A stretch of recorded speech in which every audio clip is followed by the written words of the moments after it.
राधे राधे दोस्तों। बहुत सुंदर कजरी गीत है आप लोग के लिए। आप लोग सुनिए और कमेंट करके बताइए कैसा लगा हम लोग का ये गीत। राधे राधे। कमेंट जरूर करिएगा, लाइक भी करिएगा और शेयर भी कर दीजिएगा। उसी आज से शेयर भी कर दें। खेल गईल कजरी कन्हैया दैले आचरया चरवा में लागल हो झालर मोतिया चरवा में लागल हो झालर मोतिया।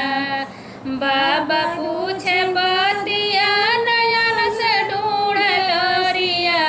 बाबा पूछे बतिया नयन से ढूंढ लोरिया। बेटी कहवा ओ बेटी कहवा बितवलू ओ दिन दुपहरिया।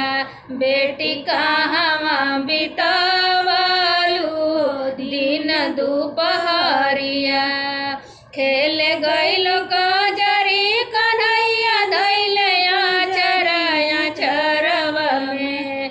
आचरवा में लागल हो झालर मोतिया। चरवा में लागल हो झालर मोतिया। चाचा पूछन बतिया नयन से ढूंढ लरिया।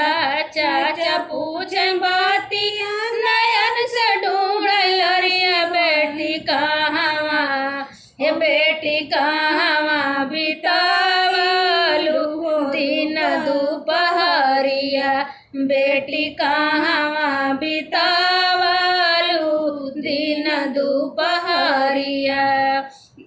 खेल गईल कजरी कन्हैया दैले आचरया चरवे में लागल हो झालर मोतिया।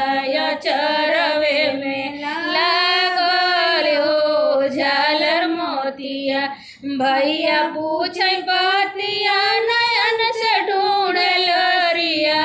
भैया पूछे बतिया नयन से ढूंढ लोरिया। बहिन कहवा बितावलू दिन दुपहरिया। बहिन कहवा बितावलू दिन दुपहरिया।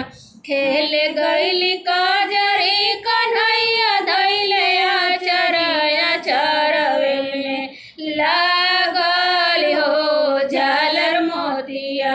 चरवे में लागल हो झालर मोतिया।